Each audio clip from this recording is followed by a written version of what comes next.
ब्रह्म पुराण के भाग 6 में राजा इंद्रद्युम्न के भगवान द्वारा श्री विष्णु की स्तुति की महिमा पर प्रकाश डाला गया है।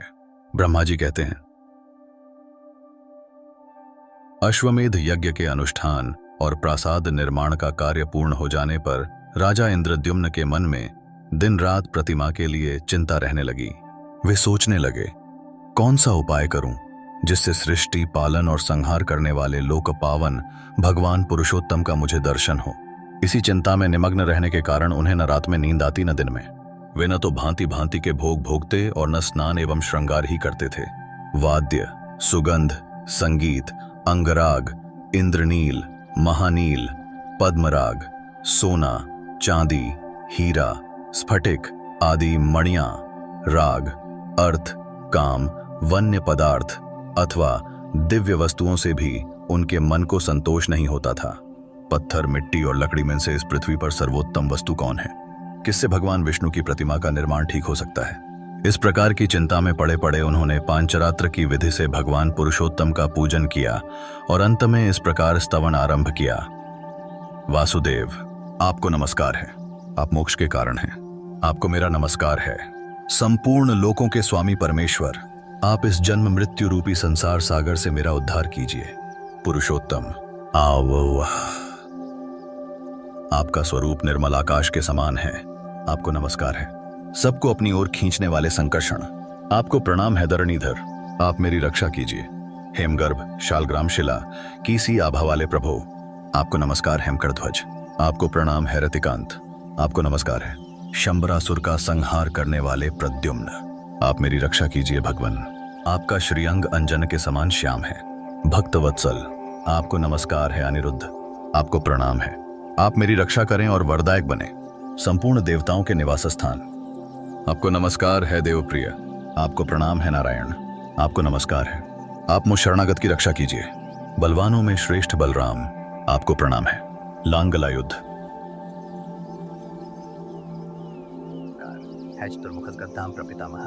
मेरी रक्षा कीजिए। नील मेघ के समान आभा वाले घनश्याम, आपको नमस्कार है। देव पूजित परमेश्वर, आपको प्रणाम है। सर्वव्यापी जगन्नाथ, मैं भवसागर में डूबा हुआ हूं, मेरा उद्धार कीजिए। प्रलयाग्नि के समान तेजस्वी तथा दहकते हुए नेत्रों वाले महापराक्रमी दैत्य शत्रु नृसिंह, आपको नमस्कार है। आप मेरी रक्षा कीजिए। पर्वकाल में महावारा रूप धारण कर आपने जिस प्रकार इस पृथ्वी का रसातल से उद्धार किया था, उसी प्रकार मेरा भी दुहक के समुद्र से उद्धार कीजिए। कृष्ण वसा, आपके इन वरदायक स्वरूपों का मैंने स्तवन किया है। ये बलदेव आदि जो पृथक रूप से स्थित दिखाई देते हैं, आपके ही अड्ड हैं। देवेश प्रभु अच्युत, गरुड़ आदि पार्षद, आयुधों सहित दिक्पाल तथा केशव आदि जो आपके अन्य भेद मनीषियों द्वारा बतलाए गए हैं, उन सब का मैंने पूजन किया है। प्रसन्न तथा विशाल नेत्रों वाले जगन्नाथ देवेश्वर, पूर्वोक्त सब स्वरूपों के साथ मैंने आपका स्तवन और वंदन किया है। आप मुझे धर्म, अर्थ, काम एवं मोक्ष देने वाला वर प्रदान करें। हरे संकर्ण आदि जो आपके भेद बताए गए हैं, वे सब आपकी पूजा के लिए ही प्रकट हुए हैं। अन आदि चलिया, वे आपके ही आश्रित है। देवेश, वस्तुतः आप में कोई भेद नहीं है। आपके जो अनेक प्रकार के रूप बताए जाते हैं, वे सब उपचार से ही कहे गए हैं। आप तो अद्भुत है, फिर कोई भी मनुष्य आपको दैत्य रूप कैसे कह सकता है? हरे, आप एकमात्र व्यापक, चित स्वभाव तथा निरंजन है। आपका जो परम स्वरूप है, वह भाव और अभाव से रहित, निर्लेप, निर्गुण, श्रेष्ठ, कूटस्थ, अचल, ध्रुव, समस्त उपाधियों से निर्मुक्त और सत्ता मात्र रूप से स्थित है। प्रभु, उसे देवता भी नहीं जानते, फिर मैं ही कैसे उसे जान सकता है? इसके सिवा आपका जो अपर स्वरूप है, वह पीतांबरधारी और 4 भुजाओं वाला है। उसके हाथों में शैख, चक्र और गदा सुशोभित हैं। वह मुकुट और अद्गत धारण करता है। उसका वक्षः स्थल श्रीवत्स चिन्ह से युक्त है तथा वह वनमाला से विभूषित रहता है। उसी की देवता तथा आपके अन्यान्य शरणागत भक्त पूजा करते हैं। देवदेव, आप सब देवताओं में श्रेष्ठ एवं भक्तों को अभय देने वाले हैं। कमल नयन, मैं विषयों के समुद्र में डूबा, आप मेरी रक्षा कीजिए। लोकेश, मैं आपके सिवा और किसी को नहीं देखता जिसकी शरण में जाऊं। कमलाकांत मधुसूदन, मुझ पर प्रसन्न होइए।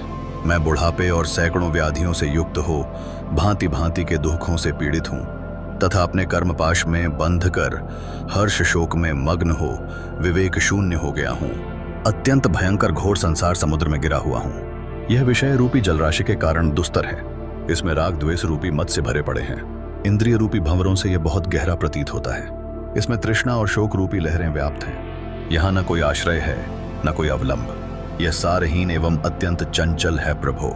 मैं माया से मोहित होकर इसके भीतर चिरकाल से भटक रहा हूँ। हजारों भिन्न भिन्न योनियों में बारंबार जन्म लेता हूँ जनार्दन। मैंने इस संसार में नाना प्रकार के हजारों जन्म धारण किए हैं। अंगों सहित वेद, नाना प्रकार के शास्त्र, इतिहास, पुराण तथा अनेक शिल्पों का अध्ययन किया है। यहाँ मुझे कभी असंतोष मिला है, कभी संतोष।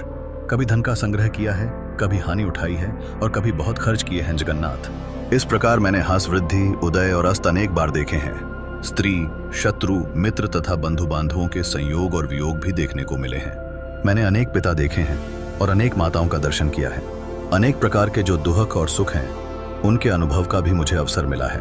भाई, बंधु, पुत्र और कुटुंबी भी प्राप्त हुए हैं। विष्ठा और मूत्र की कीच से भरे हुए स्त्रियों के गर्भाशय में भी मैंने निवास किया है प्रभु।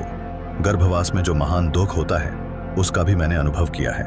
बाल्यावस्था, युवावस्था और वृद्धावस्था में जो अनेक प्रकार के दुख होते हैं उनसे भी मैं वंचित नहीं रहा। मृत्यु के समय यमलोक के मार्ग में तथा यमराज के घर में जो दुख प्राप्त होते हैं उनको तथा नरकों में होने वाली यातनाओं को भी मैंने भोगा है। कृमि, कीट, वृक्ष, हाथी, घोड़े, मृग, पक्षी, भैंसे, ऊंट, गाय तथा अन्य वनवासी जंतुओं की योनि में मुझे जन्म लेना पड़ा है। समस्त द्विजातियों और शूद्रों के यहाँ भी मेरा जन्म हुआ है देव। धनी क्षत्रियों, दरिद्र तपस्वियों, राजाओं, राजा के सेवकों तथा अन्य देहधारियों के घरों में भी मैं अनेक बार उत्पन्न हो चुका हूँ नाथ। मुझे अनेकों बार ऐसे मनुष्यों का दास होना पड़ा है जो स्वयं दूसरों के दास हैं। मैं दरिद्र, धनी और स्वामी भी रह चुका हूँ। मुझे दूसरों ने मारा और मेरे हाथ से दूसरे मारे गए। मुझे दूसरों ने मरवाया और मैंने भी दूसरों की हत्या करवाई। मुझे दूसरों ने और मैंने दूसरों को अनेकों बार दान दिए हैं जनार्दन। पिता, माता, सुहृद, भाई और पत्नी के लिए मैंने लज्जा छोड़कर धनियों, श्रोत्रियों, दरिद्रों और तपस्वियों के सामने दीनता से भरी बातें की हैं प्रभु।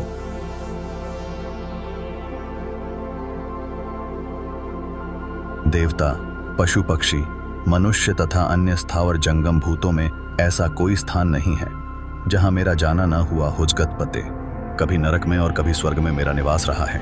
कभी मनुष्य लोक में और कभी तिर्यग्योनियों में जन्म लेना पड़ा है सुरश्रेष्ठ। जैसे रहट में रस्सी से बांधी हुई घटी कभी ऊपर जाती, कभी नीचे आती और कभी बीच में ठहरी रहती है, उसी प्रकार मैं कर्म रूपी रज्जु में बांधकर दैवयोग से ऊपर, नीचे तथा मध्यवर्ती लोक में भटकता रहता एवं रोमांचकारी है। मैं इसमें दीर्घ काल से घूम रहा हूँ किंतु कभी इसका अंत नहीं दिखाई देता। समझ में नहीं आता अब क्या करूं। हरे, हमारी संपूर्ण इंद्रियां व्याकुल हो गई हैं। मैं शोक और तृष्णा से आक्रांत होकर अब कहां जाऊं। मेरी चेतना लुप्त हो रही है देव। इस समय व्याकुल होकर मैं आपकी शरण में आया हूं कृष्ण। मैं संसार समुद्र में डूबकर दुहक भोगता हूं। मुझे बचाइए जगन्नाथ। यदि आप मुझे अपना भक्त मानते हैं तो मुझ पर कृपा कीजिए। आपके सिवा दूसरा कोई ऐसा बंधु नहीं जो मेरी चिंता करेगा देव प्रभु। आप जैसे स्वामी की शरण में आकर अब मुझे जीवन, मरण अथवा योगक्षेम के लिए कहीं भी भय नहीं होता देव। जो नराधम आपकी विधि पूर्वक पूजा नहीं करते उनकी इस संसार बंधन से मुक्ति एवं सद्गति कैसे हो सकती है। जगदाधार भगवान केशव में जिनकी भक्ति नहीं होती उनके कुल, शील, विद्या और जीवन से क्या लाभ है। जो आसुरी प्रकृति का आश्रय ले विवेक शून्य हो आपकी निंदा करते हैं वे बारंबार जन्म लेकर घोर नरक में पड़ते हैं तथा उस नरक समुद्र से उनका कभी उद्धार नहीं होता देव।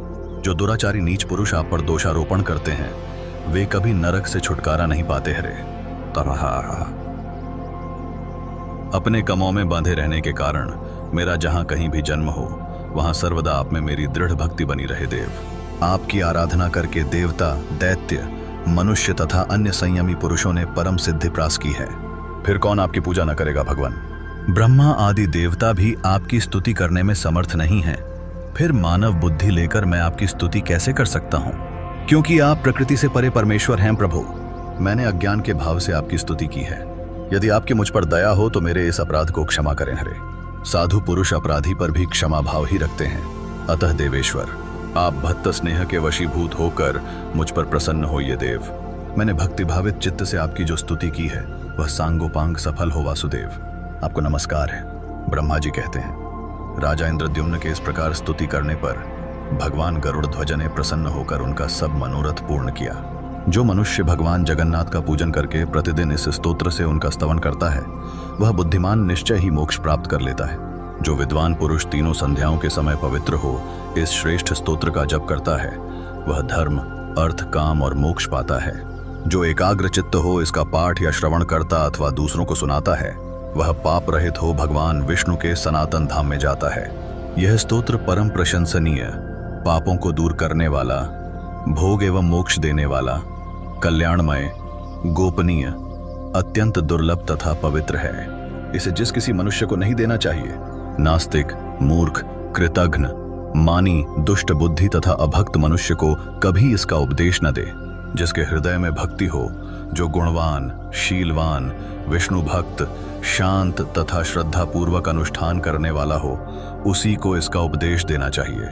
जो निर्मल हृदय वाले मनुष्य उन परम सूक्ष्म नित्य पुराण पुरुष मुरारी श्री विष्णु भगवान का ध्यान करते हैं, वे मुक्ति के भागी हो भगवान विष्णु में प्रवेश कर जाते हैं। ठीक उसी तरह जैसे मंत्रों द्वारा यज्ञाग्नि में हवन किया हुआ हविष्य भगवान विष्णु को प्राप्त होता है।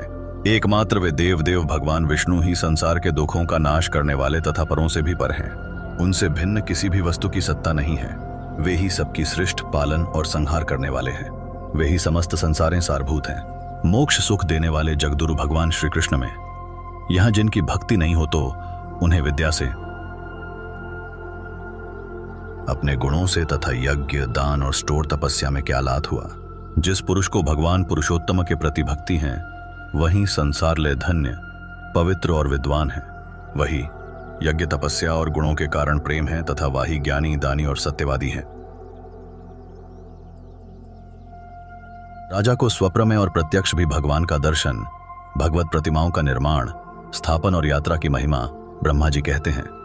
मुनिवरों, इस प्रकार स्तुति करके राजा ने समस्त कामनाओं को पूर्ण करने वाले सनातन पुरुष जगन्नाथ भगवान वासुदेव को प्रणाम किया और चिंतामग्न हो पृथ्वी पर कुश और वस्त्र बिछाकर भगवान का चिंतन करते हुए वे उसी पर सो गए। सोते समय उनके मन में यही संकल्प था कि सबकी पीड़ा दूर करने वाले देवाधिदेव भगवान जनन कैसे मुझे प्रत्यक्ष दर्शन दें। सो जाने पर देवाधिदेव जगतगुरु भगवान वासुदेव ने राजा को स्वप्न अपने श्व, चक्र और गदा धारण करने वाले स्वरूप का दर्शन कराया। राजा इंद्रियम्र ने बड़े प्रेम से भगवान का दर्शन किया। वे श्व और चक्र धारण किए हुए थे। उन्होंने शरणग नामक धनुष और बाण भी धारण कर रखे थे। उनका स्वरूप प्रलयकालीन सूर्य के समान देदीप्यमान हो रहा था।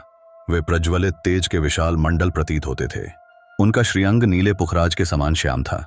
वे गरुड़ के कंधे पर विराजमान थे और उनके 8 भुजाएं शोभा पा रही थीं। दर्शन देकर भगवान ने उनसे कहा, राजन पारादीश हृदय से तुम्हें साधुवाद है। तुम्हारे इस दिव्य यज्ञ से, भक्ति से और श्रद्धा से मैं बहुत संतुष्ट हूं महिपाल। तुम व्यर्थ क्यों सोच में पड़े हो राजन। यहां जो जगत पूज्य सनातनी प्रतिमा है, उसकी प्राप्ति का उपाय तुम्हें बतलाता हूं। आज की रात बीतने पर निर्मल प्रभात में जब सूर्योदय हो, उस समय अनेक प्रकार के वृक्षों से सुशोभित समुद्र के जल प्रांत में, जहां तरंगों से प्रेरित महान जल की राशि दिखाई देती है, वहीं एक बहुत बड़ा वृक्ष खड़ा है, जिसका कुछ भाग तो जल में है और कुछ स्थल में है। वह समुद्र की लहरों से आहत होने पर भी कंपित नहीं होता। तुम हाथ में कुल्हाड़ी लेकर लहरों के बीच से अकेले ही वहां चले जाना।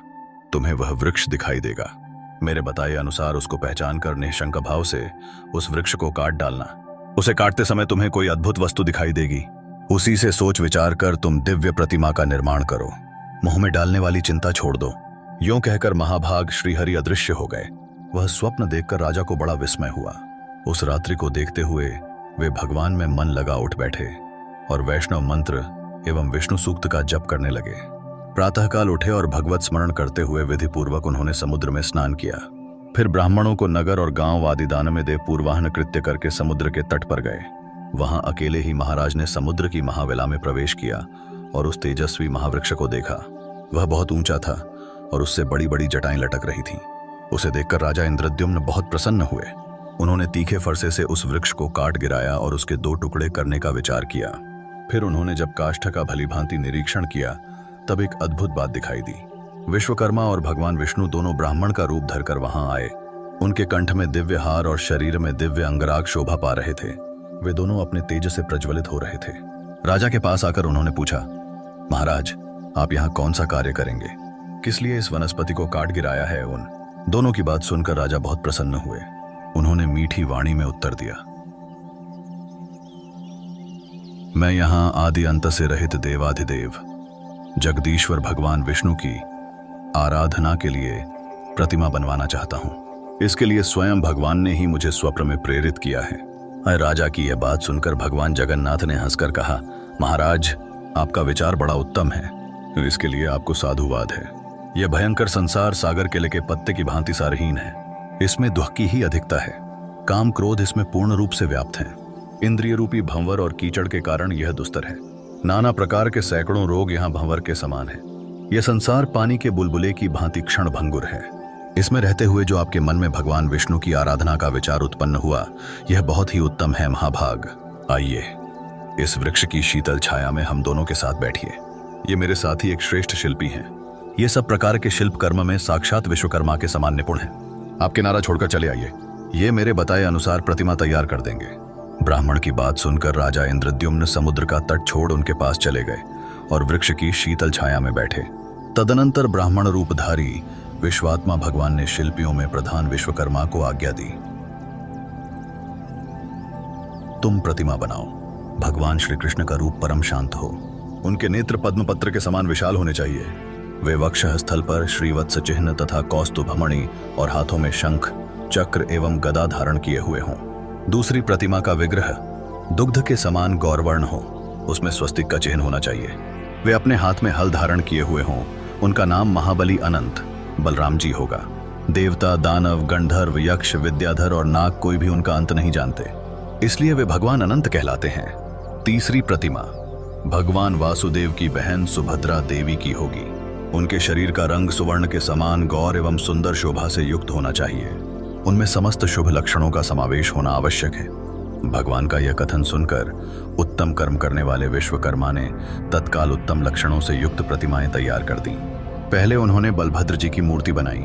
उनका वर्ण शरद काल के चंद्रमा की भांति श्वेत था। नेत्रों में कुछ कुछ लालिमा थी। उनका शरीर विशाल और मस्तक फणाकार होने से विकट जान पड़ता था। वे नील वस्त्र धारण किए बल्कि अभिमान से उद्धत प्रतीत होते थे। उन्होंने एक कुंडल धारण कर रखा था। उनके हाथों में गदा और मूसल शोभा पाते थे। उनका स्वरूप दिव्य था। द्वितीय विग्रह साक्षात भगवान वासुदेव का था। उनके नेत्र कमल के समान प्रफुल्लित थे। शरीर की कांति नील मेघ के समान श्याम थी। उनकी श्याम आभा तीसी के फूल की सी प्रतीत होती थी। बड़े बड़े नेत्र कमल पत्र की उपमा धारण करते थे। शरीर पर पीतांबर शोभा पा रहा था। वक्षस्थल में श्रीवत्स का चिन्ह तथा हाथ में चक्र था। इस प्रकार वे सर्वपापहारी श्रीहरि बड़े दिव्य दिखाई देते थे। तीसरी प्रतिमा सुभद्रा की थी, जिनके देह की दिव्य कांति सोने की सी दमक रही थी। नेत्र कमल पत्र के समान विशाल थे। उनका अंग विचित्र वस्त्र से आच्छादित था। वे हार और केयूर आदि विचित्र आभूषणों से सुशोभित थीं। गले में रत्नमय हार लटक रहा था। इस प्रकार विश्वकर्मा ने उनकी बड़ी रमणीय प्रतिमा बनाई। राजा इंद्रद्युम्न ने यह बड़ी ही अद्भुत बात देखी। सब प्रतिमाएं एक ही क्षण में बन गईं। सभी दो दिव्य वस्त्रों से आच्छादित थीं। सबका भांति भांति के रत्नों से श्रृंगार किया गया था और सभी अत्यंत मनोहर एवं समस्त शुभ लक्षणों से संपन्न थीं। उन्हें देखकर राजा अत्यंत आश्चर्यमग्न होकर बोले, आप दोनों ब्राह्मण के रूप में साक्षात देवता तो नहीं पधारे हैं। आप दोनों के कर्म अद्भुत हैं। आपके व्यवहार देवताओं के से हैं। निश्चय ही आप मनुष्य नहीं जान पड़ते। आप देवता हैं या मनुष्य, यक्ष हैं अथवा विद्याधर। आप ब्रह्मा और विष्णु तो नहीं हैं। दोनों अश्विनी कुमार तो नहीं हैं। आप मायामय रूप से स्थित हैं।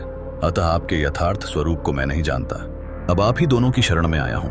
मेरे सामने अपने स्वरूप को प्रकाशित कीजिए। न श्री भगवान बोले, मैं देवता, यक्ष, दैत्य, देवराज इंद्र, ब्रह्मा अथवा रुद्र नहीं हूं। मुझे पुरुषोत्तम समझो।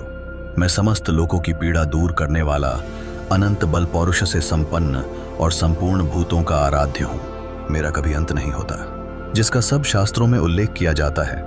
वेदांत ग्रंथों में वर्णन मिलता है, जिसे योगीजन ज्ञानगम्य एवं वासुदेव कहते हैं। वह परमात्मा मैं ही हूं। स्वयं मैं ही ब्रह्मा, मैं ही विष्णु, मैं ही शिव, मैं ही देवराज इंद्र तथा मैं ही जगत का नियंत्रण करने वाला यम। यम यह पृथ्वी आदि पंचभूत, त्रिविध अग्र, जलाधिप वरुण, धरती और पर्वत भी मैं ही हूं। संसार में जो कुछ भी वाणी से कहा जान वाला स्थावर जंगम भूत है, वह मेरा ही स्वरूप है।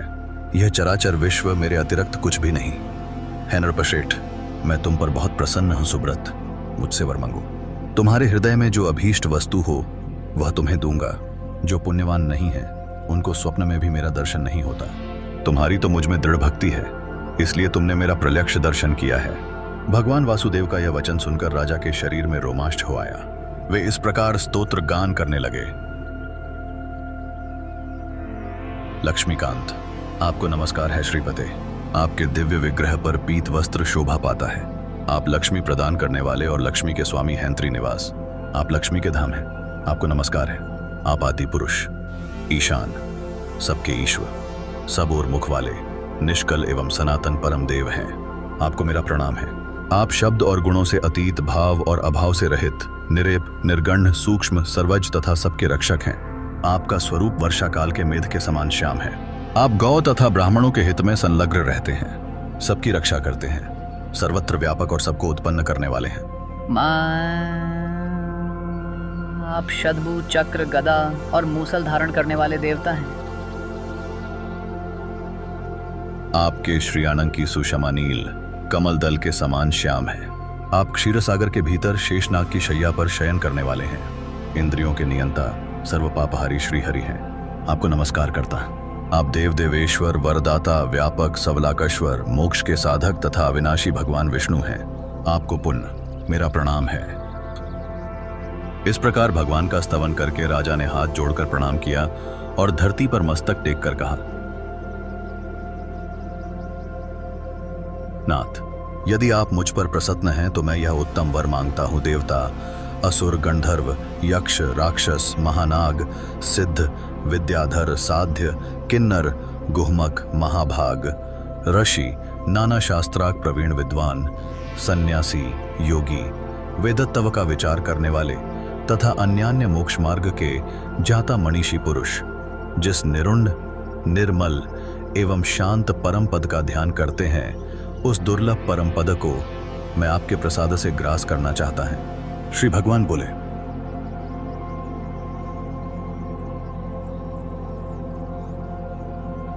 तुम्हारा कल्याण हो, सब कुछ तुम्हारी इच्छा के अनुसार होगा। मेरे प्रसाद से तुम्हें अभिलषित वस्तु की प्राप्ति होगी नृपश्रेष्ठ।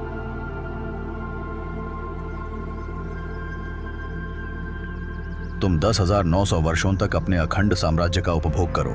इसके बाद उस दिव्य पद को प्राप्त होगे जो देवता और असुरों के लिए भी दुर्लभ है, जिसे पाकर सब मनोरथ पूर्ण हो जाते हैं। जो शांत, गूढ़, अव्यक्त, अव्यय, पर से भी पर, सूक्ष्म, निर्लेप, निष्कल, ध्रुव, चिंता और शोक से मुक्त तथा कार्य और कारण से वर्जित जय नामक परम पद है, उसका तुम्हें साक्षात्कार कराऊंगा। उस परमानंदमय पद को पाकर तुम परम पद मोक्ष को प्राप्त हो जाओगे राजेंद्र। इस पृथ्वी पर जब तक बादल पानी बरसाते रहेंगे, जब तक आकाश, चंद्रमा, सूर्य और तारे दिखते रहेंगे, जब तक 7 समुद्र तथा मेरु आदि पर्वत मौजूद रहेंगे तथा जब तक द्युलोक में देवताओं की सत्ता बनी रहेगी, तब तक इस भूतल पर सर्वत्र तुम्हारी अक्षय कीर्ति छाई रहेगी। तब तक विशिखिता तुम्हारे यज्ञांग से प्रकट होने वाला तालाब इंद्रद्युम्न सरोवर के नाम से प्रसिद्ध तीर्थ होगा, जिसमें एक बार स्नान करके भी मनुष्य इंद्रलोक प्राप्त कर सकते हैं। जो इस सरोवर के सुंदर तट पर पिंडदान करेगा, वह अपनी 21 पीढ़ियों का उद्धार करके इंद्रलोक को जाएगा और वहां विमान पर बैठकर अप्सराओं से पूजित हो।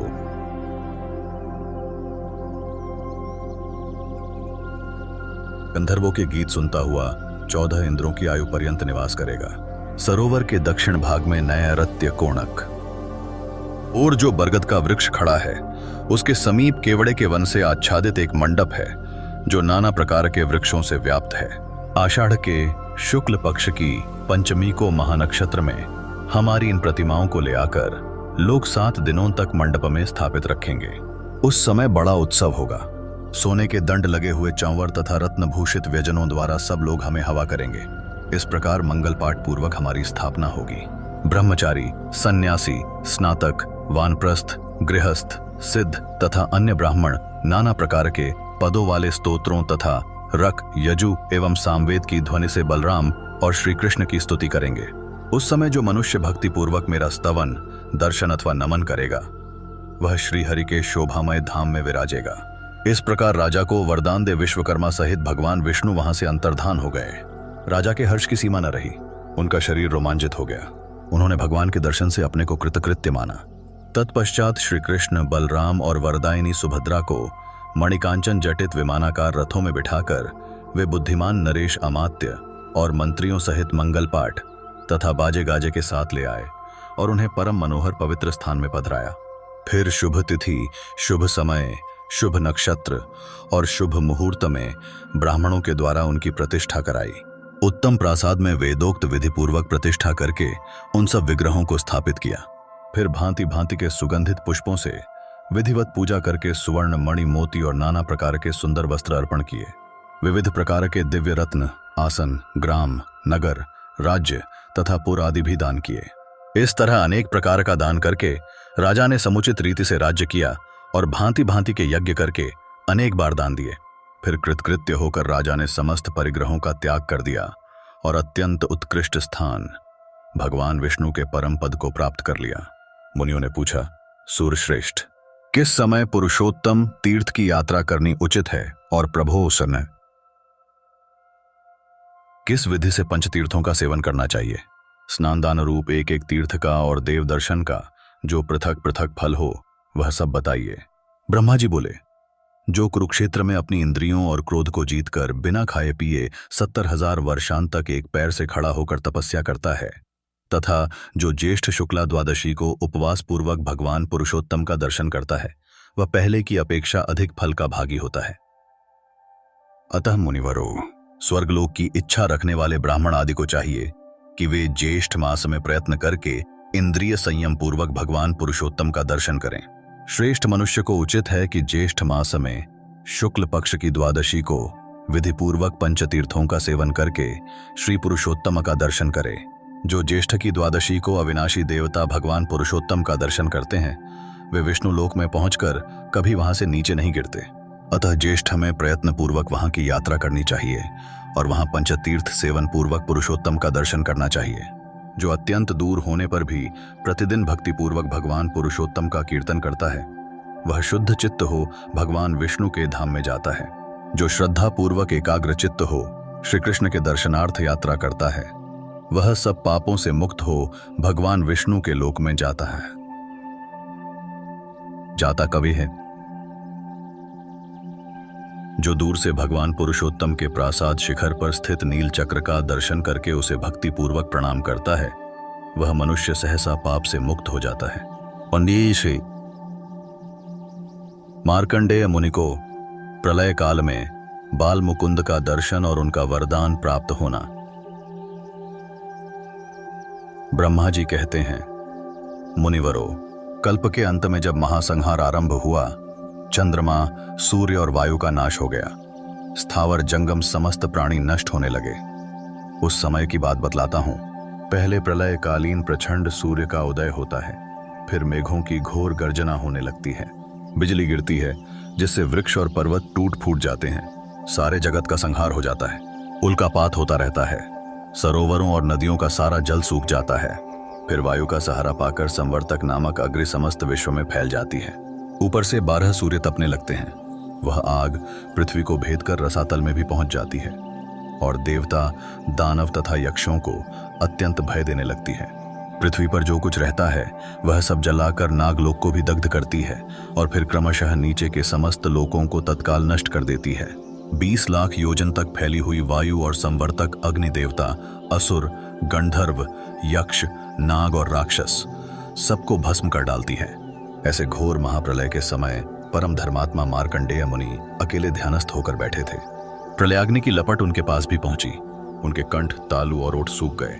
उस महाभयानक अग्नि को देखकर वे भय से विह्वल हो उठे और कोई रक्षक न पा सकने के कारण इधर उधर भागने लगे।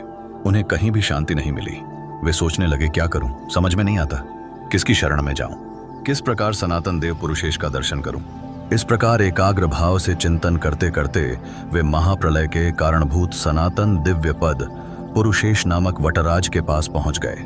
उस दिव्य वट को सामने देख मुनि बड़ी उतावली के साथ उसके निकट गए और उसकी जड़ पर जा बैठे। वहां न तो कालाग्नि का भय था, न अंगारों की वर्षा का, न वहां संवर्तक अग्नि आ सकती थी और न वज्रपात आदि का ही डर था। तदनंतर विद्युन्मालाओं से विभूषित गजराजों के समान कांति वाले महामेघ आकाश में घुमड़ आए। उन्होंने समूचे आकाश को ढक लिया और इतनी वृष्टि की कि पर्वत, वन और आकरों सहित समस्त पृथ्वी जलराशि में डूब गई। संपूर्ण दिशाएं पानी से भर गईं। मूसलाधार वृष्टि करके वसुंधरा को डुबोने वाले मेघों ने उस भयंकर संवर्तकाग्नि को बुझा दिया। इस प्रकार 12 वर्षांत तक भारी वृष्टि होती रही। समुद्र ने अपनी मर्यादा छोड़ दी, पर्वत गलगल कर बह गए और पृथ्वी पानी में डूब गई। तत्पश्चात प्रचंड आंधी उठी। उस प्रबल प्रभंजन के वेग से सारे मेघ छिन्न भिन्न हो गए। उसके बाद भगवान विष्णु उस भयंकर वायु को पीकर एक आर्णव में शयन करने लगे। उस समय समस्त स्थावर जंगम का अभाव हो गया था। देवता, असुर, मनुष्य, यक्ष और राक्षस भी नष्ट हो गए थे। उस समय मार्कंडेय मुनि ने विश्राम के अनंतर श्री पुरुषोत्तम का ध्यान करने के पश्चात जब आंखें खोलीं तब पृथ्वी को जल में निमग्न पाया। वह वट वृक्ष, पृथ्वी, दिशा आदि, सूर्य, चंद्रमा, अग्नि, वायु, देवता, असुर और नाग आदि कोई भी दिखाई नहीं देते थे। मुनिवर मार्कंडेय भी स्वयं जल में गोते खाने लगे। तब उन्होंने तैरना आरंभ किया। वे आर्त भाव से इधर उधर तैरते हुए भटकने लगे। उन्हें कोई अपना रक्षक नहीं मिलता था। उनके ध्यान करने से भगवान पुरुषोत्तम को प्रसन्नता हुई थी। अतः मुनि को भय से व्याकुल देख वे कृपापूर्वक बोले, उत्तम व्रत का पालन करने वाले बेटा मार्कंडेय, तुम अभी बालक हो, थक गए हो गए, आओ शीघ्र मेरे पास चले आओ। अब तुम्हें डरने की आवश्यकता नहीं है, मेरे सामने आ गए हो। भगवान की यह बात सुनकर मुनि चिंता में निमग्न हो गए। सोचने लगे, क्या मैंने स्वप्न देखा है अथवा मुझ पर यह मोह छा गया है। यह विचार आते ही उनके मन में दुखनाशक बुद्धि का उदय हुआ। उन्होंने यह निश्चय किया कि मैं भक्तिपूर्वक भगवान पुरुषोत्तम की शरण में जाऊंगा। इस निश्चय के अनुसार मार्कंडेय मुनि मन ही मन भगवान का स्मरण करते हुए उनकी शरण में गए। तब उन्होंने जल के ऊपर पुनः उस विशाल वटवृक्ष को देखा। उसके ऊपर सुंदर दिव्य पलंग बिछा हुआ था, जिस पर खाल रूपधारो भगवान श्री कृष्ण विराजमान थे। वे कांट कोटि सर्वांश समान तेजस्वी शरीर से देदीप्यमान हो रहे थे। 4 भुजा, सुंदर अंक पद्मापत्र के समान विशाल नेत्र, श्रीवत्स चिन्ह में विभूषित वक्षस्थल और हाथों में षाढ़, चक्र एवं गदा थे। हृदय वनमालाले आवृत था। वे दिव्य कुंडली धारण किए हुए थे। गले बहुत से हार शोभा पाते थे। दिव्य खो से उनका श्रद्धार किया गया था। भगवान को इस रुपये देखकर मार्कंडेय मुनि के नेत्र आहारा चेखिल स्टेम लिए। उनका शरीर रोपारित हो गया। वे भगवान को प्रणाम करके वाले आहे उस भयानक एक कारणे वर्ष यह बालक कैसे निर्भय रहता है, इसकी अपीदाइशी आता प्रकार विचार करते हुए वे उधर उधर बाहर रहे थे। उनको चेतना तुम होती जा रही थी है। अपने उद्धार के लिए व्याकुल हो गए। उस समय उन्हें बड़ा खेद हुआ। इधर वटवृक्ष पर सोया हुआ बालक बालस्टेनक समान प्रकाशित हो रहा था। वह अपनी महिना में ही स्थित था। पार्कनहेयर मुनि उस सम्पूर्ण तेजोमय बालक की ओर देखने में भी असमर्थ हो गए। मुनि को अपनी ओर आते देख बालक ने हंसते हुए मेघ के समान गंभीर वाणी में कहा, बेटा, जानता हूं तुम बहुत थक गए हो और अपनी रक्षा के लिए मेरे पास आए हो। अब शीघ्र ही मेरे शरीर में प्रवेश कर जाओ, यहाँ तुम्हें पूर्ण विश्राम मिलेगा। पर बालक की बात सुनकर मार्कंडेय मुनि कुछ बोल न सके। वे भगवान की माया से मोहित हो विवश होकर बालक के खुले हुए मुंह में प्रवेश कर गए। उसके उदर में प्रवेश करने पर उन्होंने वहां अनेक जनपदों से धीरी हुई समूची पृथ्वी देखी। खारे पानी, ईख के रस, घी, दही और मीठे झलके। समुद्रों को देखा। जम्बूप्लक्ष, शालमल, कुश, क्रोण, शाक और पुष्कर नामक द्वीपों का अवलोकन किया। भारत आदि संपूर्ण वर्ष और पर्वतों का निरीक्षण किया। सब रन रन से संपन्न सुवर्णमय मेरुगिरि को भी देखा, जो अनेक प्रकार के रबमय शिखरों से विभूषित, अनेक कंदराओं से युक्त, नाना मुनिजनों से व्यास, भांति भौति के वृक्षों और वनों से परिपूर्ण, अनेक जीव जंतुओं से सेवित, अनेक अनेक आश्चर्यों से युक्त, बाघ, सिंह, सुअर, चंवरी गाय, भांसे, हाथी, हरिण, वानर तथा अन्य जीव जंतुओं से सुशोभित एवं अत्यंत मनोहर था। इंद्र आदि अनेक देवता, सिद्ध, चारण, नाग, मुनि, यक्ष, अप्सरा तथा अन्य स्वर्गवासियों से उस पर्वत की पूर्ण शोभा हो रही थी। इस प्रकार शोभामय सुमेरु पर्वत को देखते हुए वे बालक के उदर में भ्रमण करने लगे। उन्होंने क्रमशः हिमवान, हेमकूट, निषद, गंधमादन, धेत, दुर्धर, नील, कैलास, मंदरगिरी, महेंद्र, मलय, विंध्य, पारयात्र, अरबंद, सहम, शुक्तिमान तथा मैनाक आदि बहुत से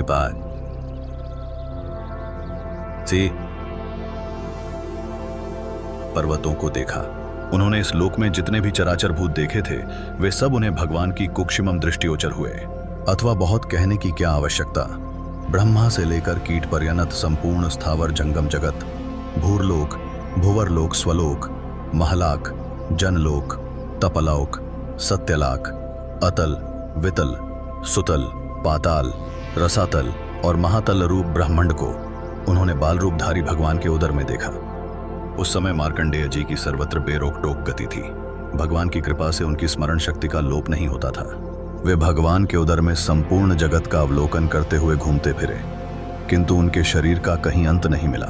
तब वे वरदायक देवता श्रीहरि की शरण में गए। इसी समय सहसा वे वायु के वेग से खींचकर भगवान के खुले हुए मुख से बाहर निकल आए। बाहर निकलने पर उन्हें पुण्य, मनुष्यों से शून्य सारी पृथ्वी एकार्णव के जल में निमग्न दिखाई दी। साथ ही वटवृक्ष की शाखा पर पलंग के ऊपर विराजमान शिशुरूपधारी भगवान का भी दर्शन हुआ, जो सम्पूर्ण जगत को अपने उदर में लेकर विराजमान थे। उनका वक्षस्थल श्रीवत्स चेहरे से सुशोभित नेत्र पद्मपत्र के समान विशाल और श्रीअंग पीतांबर से आच्छादित था। उनकी 4 भुजाएं शोभा पा रही थीं। भगवान ने देखा मार्कंडेय मुनि मुख से निकलकर जल में तैरते हुए अचेत से हो रहे हैं। तब उन्होंने हंसकर कहा, बेटा, क्या तुमने मेरे उदर में रहकर विश्राम कर लिया? वहां घूमते समय तुमने क्या क्या आश्चर्य देखा मुनिश्रेष्ठ रे? एक तो तुम मेरे भक्त, बर्रे थके मांदे, और तीसरे मेरे शरणागत हो। अतः तुम्हारा उपकार करने के लिए मैं तुमसे बातचीत करता हूं। इधर मेरी ओर देखो तो सहन। भगवान का यह वचन सुनकर मार्कंडेय मुनि का रोम रोम हर्ष से खिल उठा। यद्यपि दिव्य रत्नों से अलंकृत तेजोमय भगवान की ओर देखना अत्यंत कठिन था, तो भी उन्होंने उनको देखा। भगवान की कृपा से उन्हें क्षण भर में नूतन, प्रसन्न एवं निर्मल दृष्टि प्राप्त हो गई।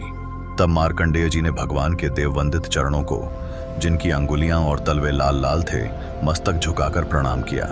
हर्ष से युक्त और विस्मित होकर बारंबार उनकी ओर देखा तथा हाथ जोड़कर हर्ष गद्गद वाणी में उन परमात्मा का स्तवन आरंभ किया। मार्कंडेय जी बोले, माया से बाल रूप धारण करने वाले देवदेव जगन्नाथ, कमल के समान सुंदर नेत्रों वाले सूर्यश्रेष्ठ पुरुषोत्तम, मैं दुखित होकर आपकी शरण में आया हूं। मेरी इच्छा कीजिए। संवर्तक नामक अग्नि ने मुझे संतंत कर रखा है। मैं अंगारों की वर्षा से भयभीत हो रहा हूं। मेरा उद्धार कीजिए देवेश। पुरुषोत्तम, मैंने आपके उदर में चराचर जगत का अवलोकन किया है। इससे मुझे बड़ा विस्मय हुआ है। मैं विषादग्रस्त तो हाँ ही, मेरी रक्षा कीजिए। पुरुषोत्तम, इस अवलंब शून्य संसार में आपके सिवा दूसरा कोई सहारा देने वाला नहीं है। मुझ पर प्रसन्न होइए सुरश्रेष्ठ से। प्रसन्न होइए विबुध प्रिय, प्रसन्न होइए देवताओं के नाथ, प्रसन्न होइए देवताओं के निवास स्थान, प्रसन्न होइए जगत के कारणों के भी कारण सर्वलोकेश्वर, मुझ पर प्रसन्न होइए।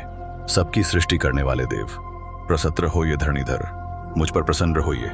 जल में निवास करने वाले परमेश्वर, मुझ पर प्रसन्न होइए मधुसूदन, मुझ पर प्रसन्न होइए कमलाकांत, प्रसन्न होइए त्रदशेश्वर, प्रसन्न होइए कंस और केशी का नाश करने वाले श्री कृष्ण, प्रसन्न होइए अरिष्टासुर का नाश करने वाले गोविंद, प्रसन्न होइए दैत्यनाशक श्री कृष्ण, प्रसन्न होइए दानवों का अंत करने वाले वासुदेव, प्रसन्न होइए मथुरावासी हरे, प्रसन्न होइए यदुनंदन, प्रसन्न होइए इंद्र के छोटे भाई उपेंद्र, प्रसन्न होइए वरदायक अविनाशी देव, प्रसन्न होइए भगवान।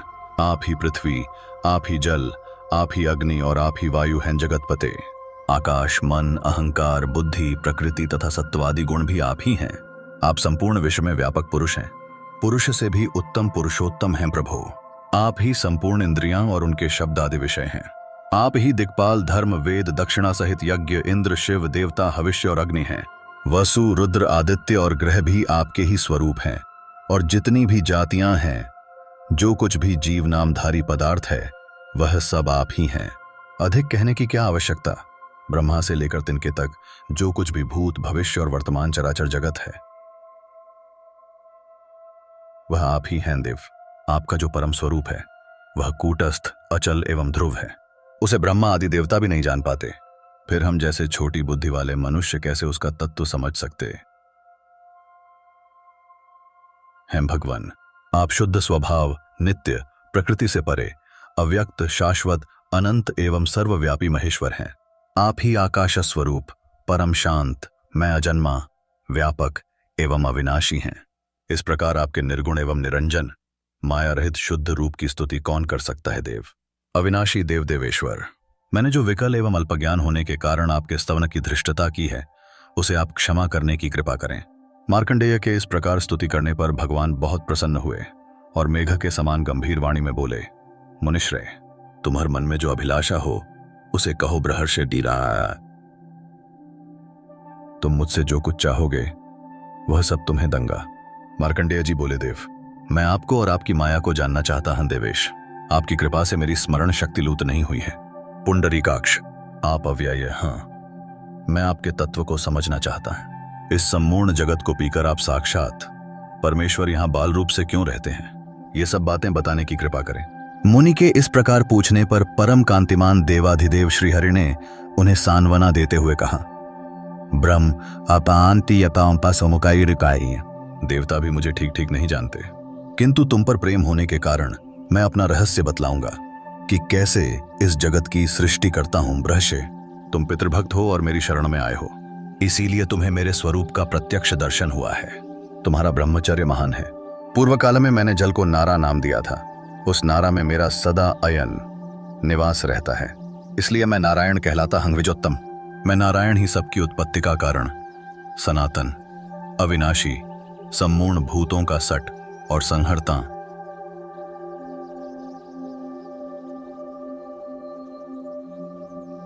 मैं ही विष्णु, मां ही ब्रहा और मैं ही देवराज इंद्र हूं। यक्षराज कुबेर और प्रेतराज यम भी मंग हूं। मैं ही शिव, चंद्रमा, प्रजापति कश्यप, धाता, विधाता और यज्ञ हूं। अग्र मेरा मुख, पृथ्वी चरण, चंद्रमा और सूर्य नेत्र, दुलोक मस्तक, आकाश और दिशाएं कान तथा जल स्वेद है। दिशाओं सहित आकाश मेरा शरीर और वायु मेरे मन में स्थित है। मैंने पर्याप्त दक्षिणा वाले अनेकों यज्ञों का अनुष्ठान किया है। पृथ्वी पर वेद के विद्वान देवयज में स्थित मुझ विष्णु का ही यजन करते हैं। स्वर्ग की इच्छा रखने वाले क्षत्रिय और वैश्य भी मुख्य द्वारा मेरी आराधना यज्ञ के करते हैं। मैं ही शेषनाग होकर चारों ओर के समुद्रों और मेरु पर्वत सहित पृथ्वी को अकेला ही धारण करता। हम समस्त पूर्व काल में वाराह रूप धारण करके मैंने ही जल में डूबी हुई इस पृथ्वी का अपनी शक्ति से उद्धार किया था। द्विश्रेष्ठ, मैं ही बड़वानल होकर समुद्र का जल पीता और मेघ रूप से उसकी वर्षा करता हूं। ब्राह्मण मेरा मुख, क्षत्रिय मेरी भुजाएं, वैश्य जांघ और शूद्र चरण हैं। ऋवेद, यजुर्वेद, सामवेद और अथर्वेद मुझसे ही प्रकट होते और फिर मुझ में ही प्रवेश कर जाते हैं। ज्ञानपरायण सन्यासी, संयमशील जिज्ञासु तथा काम, क्रोध एवं द्वेष से रहित, अनासक्त निष्पाप, सत्वस्थ, अहकार शून्य तथा आध्यात्म तत्व के ज्ञाता ब्राह्मण सदा मेरा ही चिंतन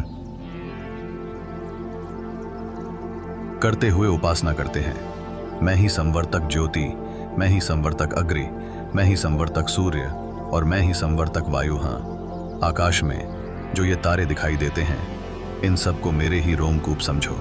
रलों से भरे हुए समद और चारों दिशाओं को मेरे ही स्वरूप जानो। मनुष्य जिस कर्म का अनुष्ठान करके कल्याण के भागी होते हैं, वह भी मेरा ही स्वरूप है। सत्य, दान, उग्र तपस्या और अहिंसा, ये मेरे बनाए हुए विधान के अनुसार ही विहित माने जाते हैं और मेरे ही स्वरूप में इनकी स्थिति है। जिनकी ज्ञान शक्ति मेरे द्वारा अभिभूत हो जाती है, वे इच्छानुसार चेष्टा नहीं कर पाते। वेदों का सम्यक स्वाध्याय करके भांति भांति के यज्ञ द्वारा यजन करने वाले शांतचित्त एवं क्रोध पर विजय पाने वाले ब्राह्मण मुझे प्रास करते हैं। पापाचारी, लोभी, कृपण, अनार्य तथा मन को वश में न रखने वाले मनुष्यों को मैं कभी नहीं मिल सकता।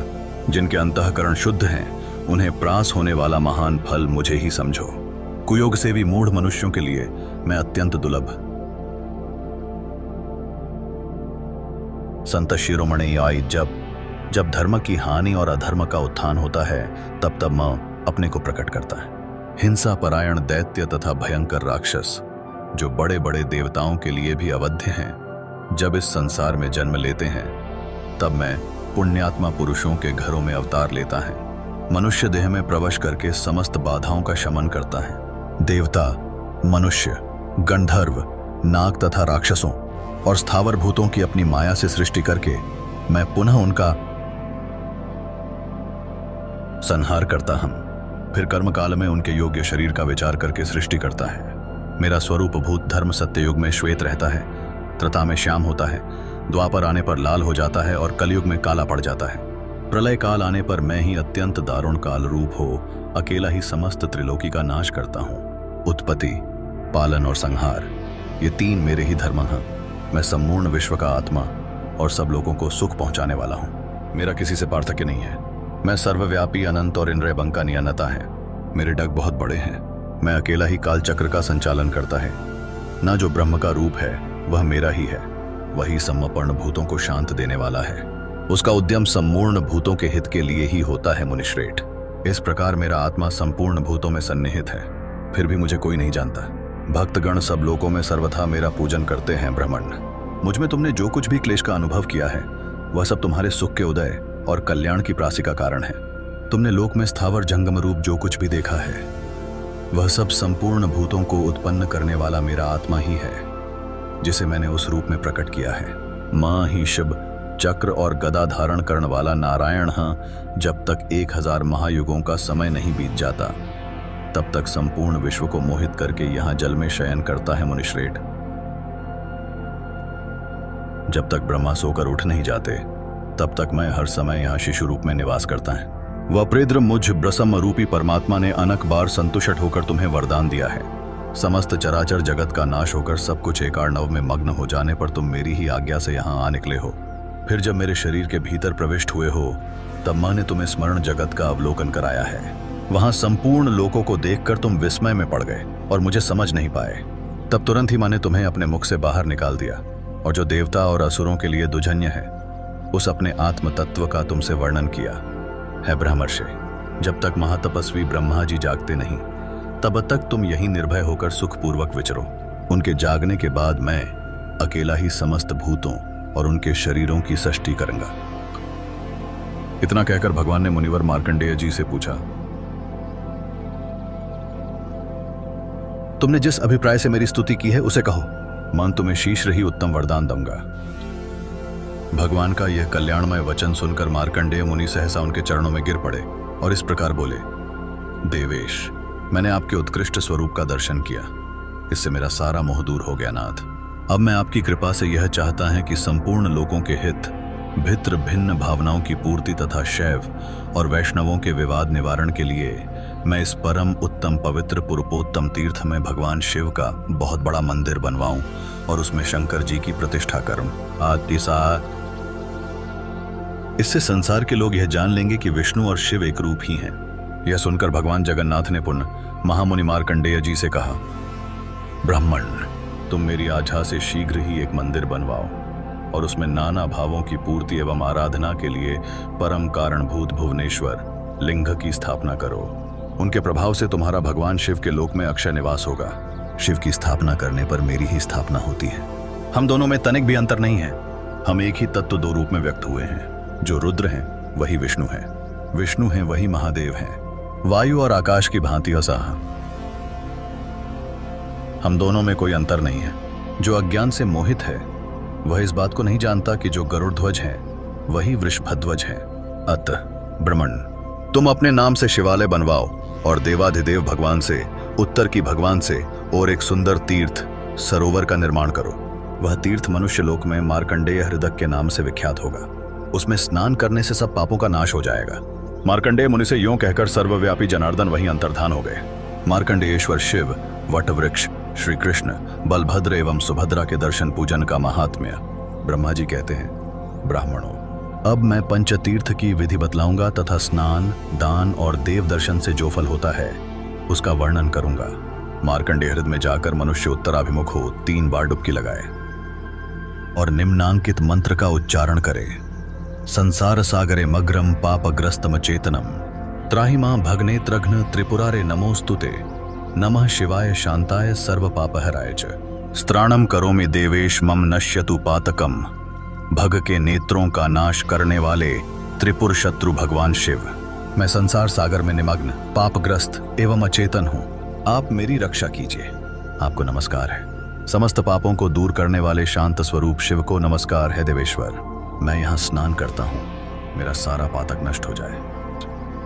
यूं कहकर बुद्धिमान पुरुष नाभि के बराबर जल में स्नान करने के पश्चात देवताओं और ऋषियों का विधि पूर्वक तर्पण करे, फिर तिल और जल लेकर पितरों की भी तृप्ति करे। उसके बाद आचमन करके शिव मंदिर में जाए। उसके भीतर प्रवेश करके 3 बार देवता की परिक्रमा करे। तदनंतर मार्कंडेयेश्वराय नमः इस मूल मंत्र से अथवा अघोर मंत्र से शंकर जी की पूजा करके उन्हें प्रणाम करे और निम्नांकित मंत्र पढ़कर उन्हें प्रसन्न करे। त्रिलोचन नमस्तेस्तु, नमस्ते शशिभूषण, त्राहिमा त्वं विरूपाक्ष महादेव नमोस्तुते। 3 नेत्रों वाले शंकर आपको नमस्कार है। चंद्रमा को भूषण रूप में धारण करने वाले आपको नमस्कार है। विकट नेत्रों वाले शिव जी आप मेरी रक्षा कीजिए महादेव, आपको नमस्कार है। शोहे इस प्रकार मार्कंडेय हृदय में स्नान करके भगवान शंकर का दर्शन करने से मनुष्य सब पापों से मुक्त हो शिव के लोक में जाता है। वहां से कल्पांत स्थायी वटवृक्ष के पास जाकर उसकी 3 परिक्रमा करे। फिर निम्नांकित मंत्र द्वारा बड़ी भक्ति के साथ उस वट की पूजा करे। एयूएम नमो व्यक्त रूपाय महाप्रलयकारिणे महद्रसोपाविष्टाय न्यग्रोधाय नमोस्तुते अमरस्त्वं सदा कल्पे हरेश्चायतनम वट न्यग्रोध हर में पापम कल्पवृक्ष नमोस्तुते। अव्यक्त स्वरूप महाप्रलयकारी एवं महान रस से युक्त आप वटवृक्ष को नमस्कार है वट। आप प्रत्येक कल्प में अमर हैं। आप पर भगवान श्री हरि का निवास है। न्यग्रोध मेरे पाप हर लीजिए। कल्प वृक्ष आपको नमस्कार है। इसके बाद भक्ति पूर्वक परिक्रमा करके उस कल्पांत स्थायी वट को नमस्कार करे। ऐसा करने वाला मनुष्य केंचुल से छूटे हुए सर्प की भांति सहसा पापों से मुक्त हो जाता है। उस वृक्ष की छाया में पहुंच जाने पर मनुष्य ब्रह्महत्या से भी मुक्त हो जाता है। फिर अन्य पापों की तो बात ही क्या है। भगवान श्री कृष्ण के अग से प्रकट हुए ब्रह्म तेजामय वटवृक्ष रूपी विष्णु को प्रणाम करके मानव राजसूय और अश्वमेध यज्ञ से भी अधिक फल पाता है और अपने कुल का उद्धार करके विष्णु लोक मम जाता है। भगवान श्री कृष्ण के सामने खड़े हुए गरुड़ को जो नमस्कार करता है वह सब पापों से मुक्त हो उससे सता पाए श्री विष्णु के वैकुंठ धाम में जाता है। वटवृक्ष और गरुड़ का दर्शन करने के पश्चात जो पुरुषोत्तम त्रिकृष्ण बलभद्र और सुभद्रा देवी का दर्शन करता है वह परम गति को प्राप्त होता है। जगन्नाथ श्री कृष्ण के मंदिर में प्रवेश करके 3 बार प्रदक्षिणा करे। फिर नाम मंत्र से बलभद्र जी का भक्ति पूर्वक पूजन करके निम्रादधित रूप से प्रार्थना करे। नमस्ते हलत्रिग्राम, नमस्ते मुसलायुद्ध, नमस्ते रेवतीकांत, नमस्ते भक्तवत्सल एल, नमस्ते बलिनाम श्रेष्ठ, नमस्ते धरणीधर प्रलंबारे, नमस्तेस्तु त्राहिमा कृष्ण पूर्वज। हल धारण करने वाले राम आपको नमस्कार है।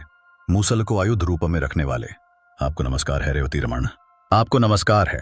भक्तवत्सल आपको नमस्कार है। बलवानों में श्रेष्ठ आपको नमस्कार है। पृथ्वी को मस्तक पर धारण करने वाले शेष जी आपको नमस्कार है। प्रलंब शत्रु आपको नमस्कार है। श्री कृष्ण के अग्रज मेरी रक्षा कीजिए। इस प्रकार कैलाश शिखर के समान आकार और चंद्रमा से भी कमनीय मुख वाले नील वस्त्रधारों देव पूजित अंत अजेय एक कुंडल से विभूपित फणों के द्वारा विकट मस्तक वाले महाबली हलधर को प्रसत्र करे।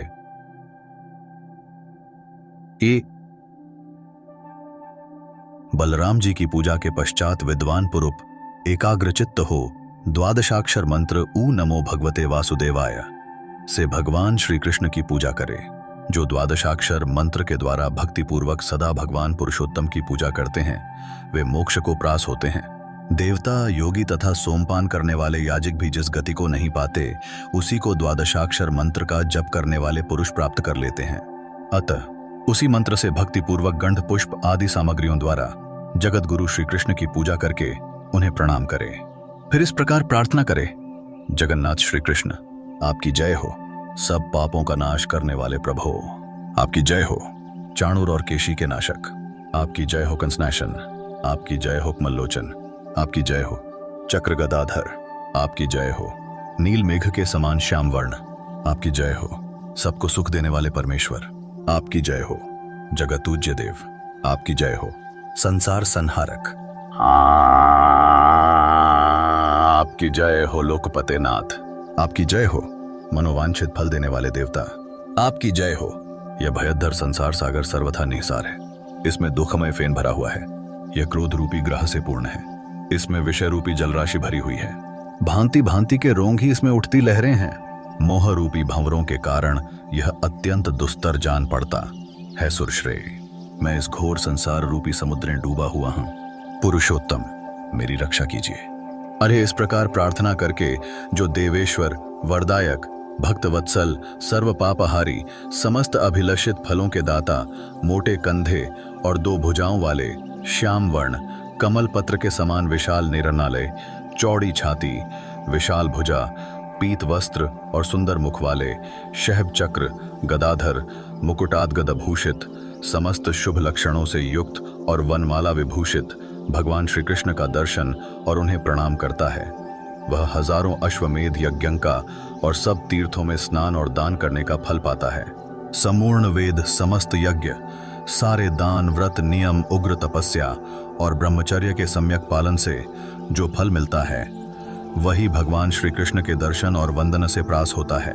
शास्त्रोक्त आचार का पालन करने वाले गृहस्थक, वनवास के नियमों का पालन करने से वानप्रस्थ को और शास्त्रोक्त रीति से संन्यास धर्म का पालन करने पर सन्यासी को जो फल प्राप्त होता है वही श्री कृष्ण का दर्शन और उन्हें प्रणाम करने वाला मनुष्य प्राप्त कर लेता है। भगवद दर्शन के माहात्म्य के संबंध में अधिक कहने की क्या आवश्यकता। भगवान श्री कृष्ण का भक्तिपूर्वक दर्शन कर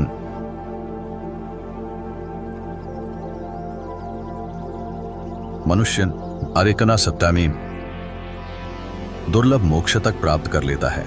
तत्पश्चात भक्तों पर स्नेह रखने वाली सुभद्रा देवी का भी नाम मंत्र से पूजन करके उन्हें प्रणाम करे और हाथ जोड़कर निम्नांकित रूप से प्रार्थना करे।